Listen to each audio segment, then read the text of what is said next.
Regresión y correlación lineal simple.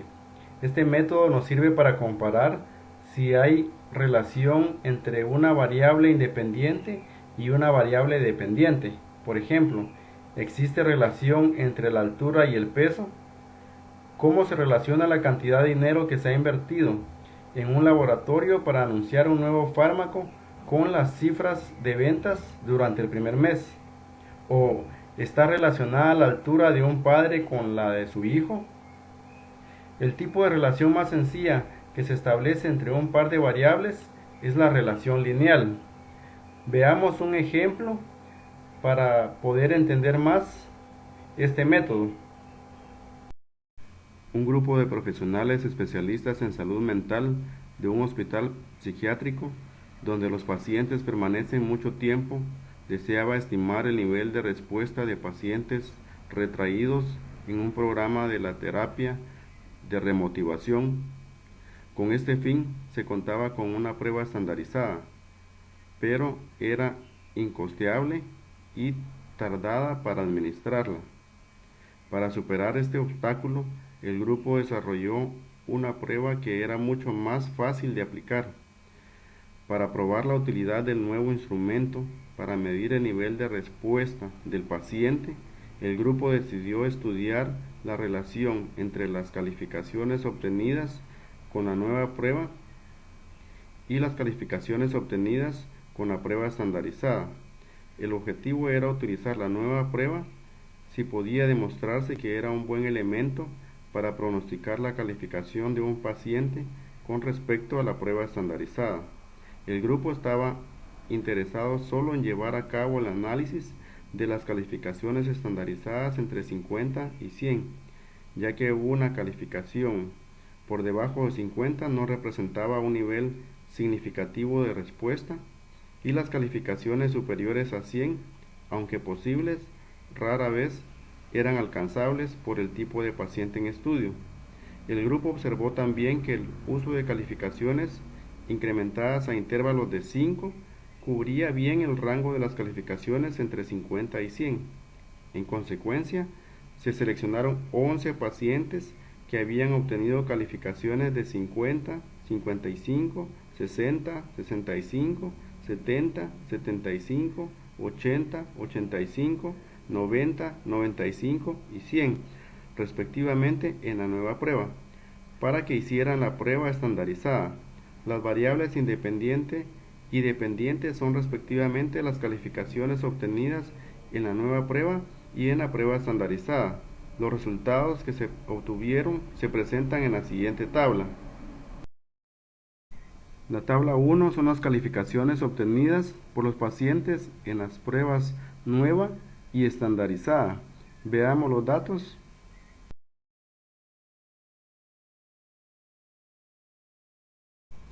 Como primer paso se recomienda realizar una gráfica de dispersión de datos.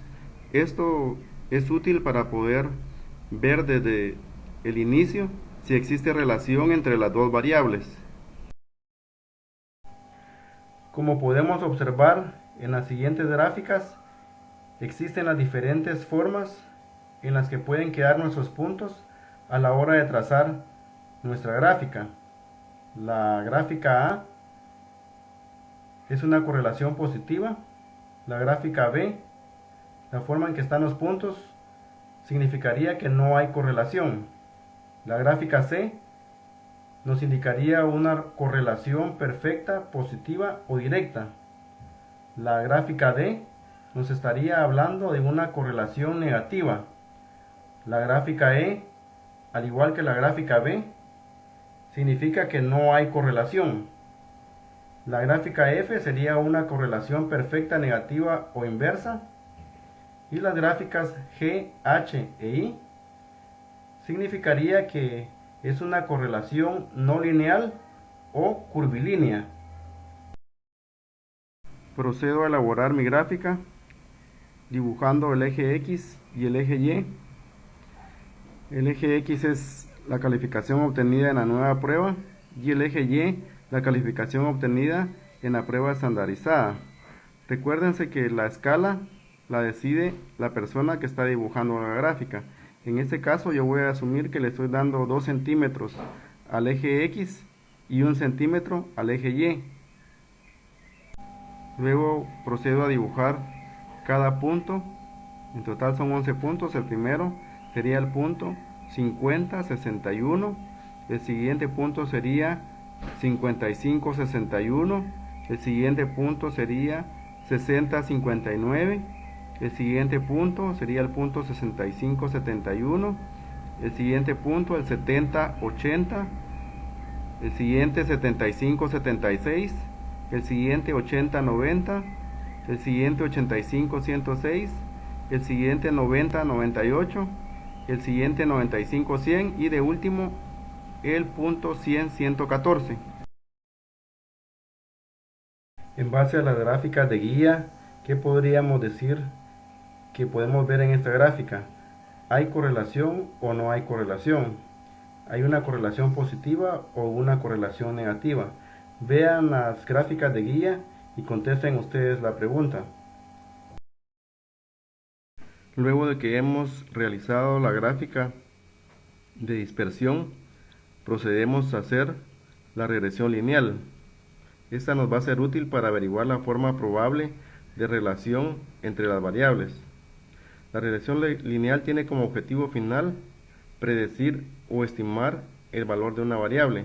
En este caso estamos averiguando o queremos predecir la prueba estandarizada a partir de la nueva prueba.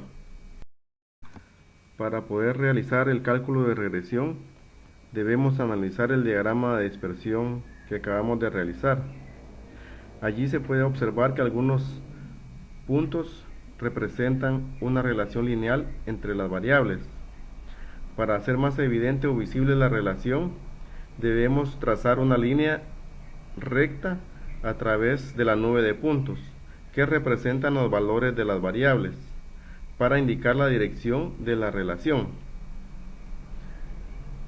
Para realizar dicha línea recta existe el método de mínimos cuadrados y la recta resultante se conoce como recta de mínimos cuadrados, que es un medio para determinar la ecuación de la línea que se ajusta con precisión al conjunto o nube de puntos. La fórmula general de una recta es y es igual a más b por x, donde y es un valor sobre el eje vertical o valor de la variable dependiente, x un valor sobre el eje horizontal o valor de la variable independiente. A es la ordenada al origen, por lo tanto es el punto donde la recta de mínimos cuadrados cruza el eje vertical. Y B es la pendiente de la recta e indica la cantidad con la cual y, variable dependiente, cambia por cada unidad de cambio en x, que es la variable independiente. Para calcular los valores de a y b, contamos con las siguientes fórmulas. B es igual a n por la sumatoria de x por y menos la sumatoria de x por la sumatoria de y dividido n por la sumatoria de x al cuadrado menos paréntesis de sumatoria de x al cuadrado. Nótense que estas dos operaciones son muy semejantes, sumatoria de x al cuadrado y sumatoria de x entre paréntesis al cuadrado.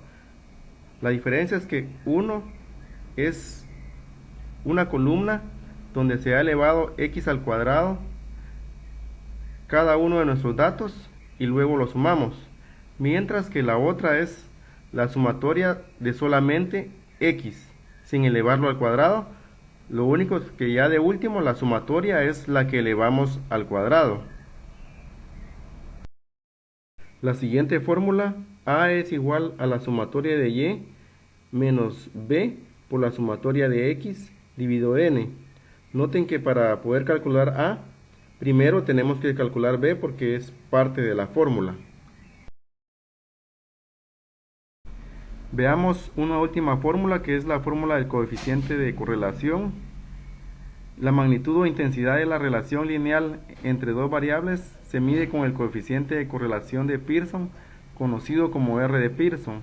Este coeficiente puede tener valores que pueden ir de -1 a 1. Entre más se acerca a la unidad, el valor del coeficiente, mayor relación hay entre las variables. El signo positivo o negativo indica el tipo de relación entre las variables.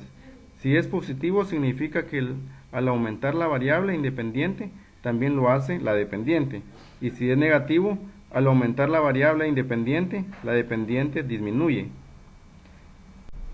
Su fórmula R es igual a n por la sumatoria de x por y menos la sumatoria de x por la sumatoria de y dividido la raíz cuadrada de n por la sumatoria de x al cuadrado menos la sumatoria de x al cuadrado por la raíz de n por la sumatoria de y al cuadrado menos la sumatoria de y al cuadrado. Siguiendo con los pasos, para los cálculos a realizar es necesario elaborar una tabla de trabajo con la información que se requerirá según las fórmulas a utilizar, como la siguiente tabla. Este sería el segundo paso. A nuestra tabla original vamos a añadir 3 columnas más. Una columna con la multiplicación de x por y, otra columna con la elevación de x al cuadrado y la otra columna con la elevación de y al cuadrado. Cada una de esas columnas las vamos a sumar porque nos van a servir los datos. Procedemos a hacer los cálculos de la columna de x por y, multiplicando 50 por 61, 55 por 61, 60 por 59, 65 por 71, 70 por 80, 75 por 76, 80 por 90, 85 por 106, 90 por 98, 95 por 100 y 100 por 114. Acá tenemos nuestros datos. Lo que les aconsejo siempre es que tengan una calculadora a la mano y ustedes vayan realizando los cálculos conforme va corriendo el video y lo pongan en pausa cuando sea necesario, porque en este caso yo pongo de una vez todos los datos, pero lo ideal es que ustedes vayan practicando y dándose cuenta de los resultados. Ahora hagamos la columna de x al cuadrado.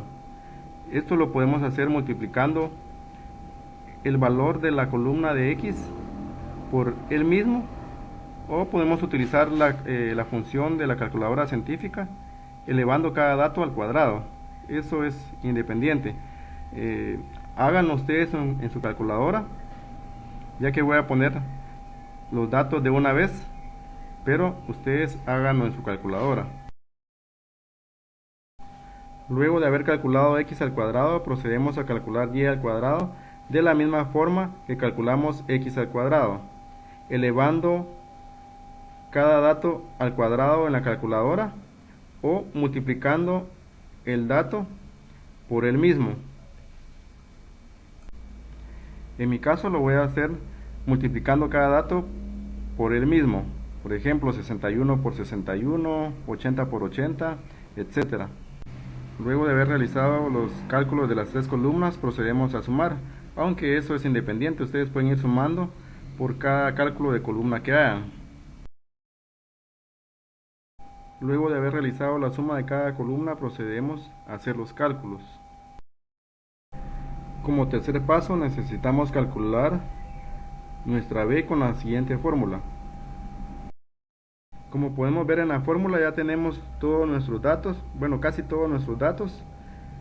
Tenemos la sumatoria de XY, tenemos la sumatoria de X, tenemos la sumatoria de Y, tenemos la sumatoria de X al cuadrado. La única que no tenemos es el paréntesis de la sumatoria de X al cuadrado.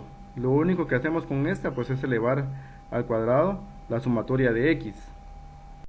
También tenemos N, que es el total de datos o el total de pruebas realizadas, que en este caso son 11. Ya reemplazados los valores en la fórmula, procedemos a hacer la operación de los grupos. 11 por 71.790, 825 por 916, 11 por 64.625 y 825 al cuadrado. Realizamos las operaciones de resta. Procedemos a realizar la división. 33.390 dividido dentro de 30.250. Nos da como resultado una B de 1.12. Yo lo que les recomiendo siempre es usar todos los decimales en sus cálculos para obtener un dato final más exacto. Ahora veamos la interpretación, recordándoles que cada vez que se hacen cálculos se deben de interpretar. En este caso, para B nos quedaría que por cada punto de la prueba nueva, la prueba estandarizada se modifica en 1.12, y como la relación es positiva, se puede interpretar de mejor manera así, que por cada punto que aumenta la prueba nueva, la prueba estandarizada se modifica en 1.12. Cuarto paso, calculamos nuestra A con la fórmula que habíamos visto anteriormente.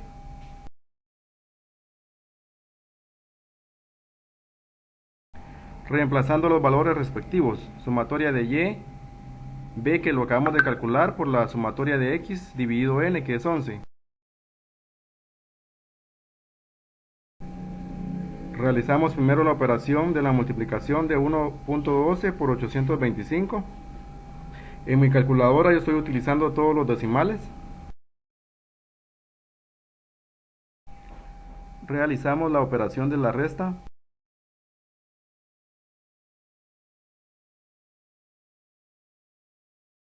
Procedemos a realizar la división y nos queda un A de menos 1. En el caso del resultado de A, es solamente el valor que indica el punto donde la recta de mínimos cuadrados atraviesa el eje de Y. Por ello también se llama ordenada al origen. Como quinto paso, procedemos a hacer los cálculos para poder trazar nuestra recta de mínimos cuadrados. Recordemos que para trazar una línea recta son necesarios dos puntos.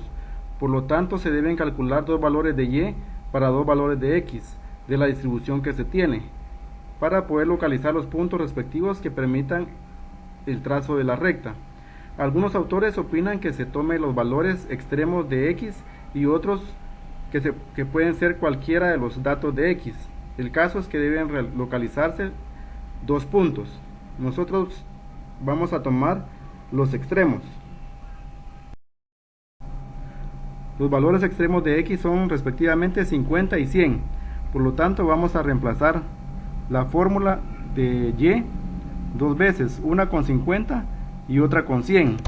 Nuestras dos ecuaciones nos quedarían de esta manera y procedemos a realizar las operaciones. Primero realizamos la multiplicación y luego la suma.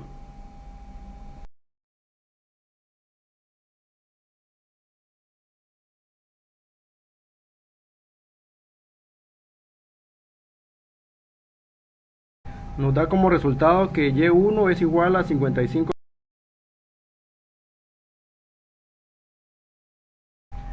Las coordenadas para trazar nuestro punto quedarían que X1 es igual a 50, Y1 es igual a 55.18 para el primer punto, y para el segundo punto sería que X es igual a 100 y Y es igual a 111.36. Estos puntos son los que nos van a ayudar a trazar nuestra recta. Procedemos a localizar nuestro primer punto con las coordenadas de X 50 y Y 55. Graficamos nuestro siguiente punto, que es 100 en el lado de la X y 111 en el lado de la Y, y trazamos nuestra línea, y así queda nuestra recta de mínimos cuadrados. Sexto paso, y podríamos decir que es el principal, es la predicción. Es la parte más importante y el objetivo de la regresión y correlación lineal. Veamos un ejemplo. Habíamos descrito en el problema de que el objetivo de realizar la nueva prueba era poder ahorrar el costo de la prueba estandarizada. Entonces, Supongamos que un paciente sacó 62 puntos, pero no tenemos la prueba estandarizada. Pero ya hicimos nuestra recta de mínimos cuadrados, ya tenemos nuestra ecuación. ¿Qué es lo que tenemos que hacer? Solo reemplazar el valor respectivo de la prueba nueva. En este caso dijimos que era 62. Procedemos a reemplazar nuestros datos en la ecuación de la recta de mínimos cuadrados. Como ya calculamos todos nuestros datos, lo único que tenemos que hacer es reemplazar la x, que es el valor que queremos averiguar, que es 62, y procedemos a hacer la multiplicación y la suma, y nos da como resultado 68.67, utilizando todos los decimales. Como nuestra prueba estandarizada se maneja en números enteros, lo aproximamos entonces a 69. Nuestra interpretación sería que para una prueba nueva con resultado 62, la prueba estandarizada equivaldría a 69. Recuerden que la prueba estandarizada es incosteable, entonces este método de predicción para este ejemplo nos está ayudando a ahorrar una cantidad de dinero en realizar la prueba estandarizada. Como les mencioné anteriormente, pues el objetivo principal de la regresión y correlación lineal sería poder predecir. Va a depender mucho de que si nuestra gráfica nos salió que sí tiene relación, que sí es positiva, por ejemplo. Y ahora vamos a ver el siguiente paso para terminar de confirmar que sí existe una relación entre las dos variables.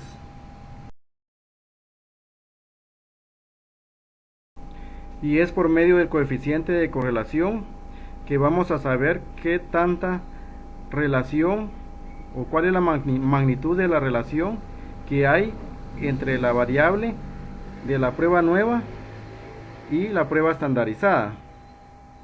Hagamos los cálculos y luego veamos la interpretación.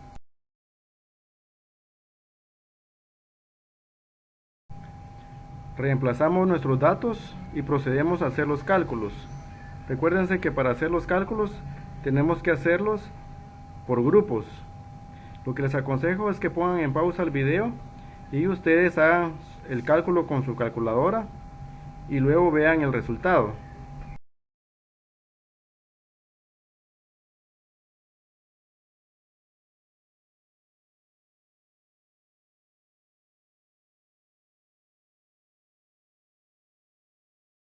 Dándonos un resultado de coeficiente de correlación de 0.96. Ahora veamos la interpretación. Para la interpretación existe esta guía para el coeficiente de correlación o R de Pearson. Como podemos ver, existen varios rangos. El primero es 1, que sería una correlación grande o perfecta. Si fuera un signo positivo, fuera positiva o directa, y si fuera un signo negativo, fuera negativa o inversa. Entre 0.90 a 0.99 es muy alta, ya sea positiva o negativa. Entre 0.70 a 0.89 es alta, positiva o negativa. Entre 0.40 a 0.69 sería moderada, positiva o negativa. Entre 0.20 a 0.39 sería baja. Y entre 0.01 a 0.19 sería muy baja, positiva o negativa. Y si nos diera 0, pues no existe relación o correlación, sería nula. Para nuestro ejercicio, como nos dio 0.96, eso significaría que la relación que hay o la correlación que hay sería muy alta, puesto que el resultado nos dio 0.96. Aparte de eso, también nos dio positiva. Y así finalizamos este video explicativo de regresión y correlación lineal simple.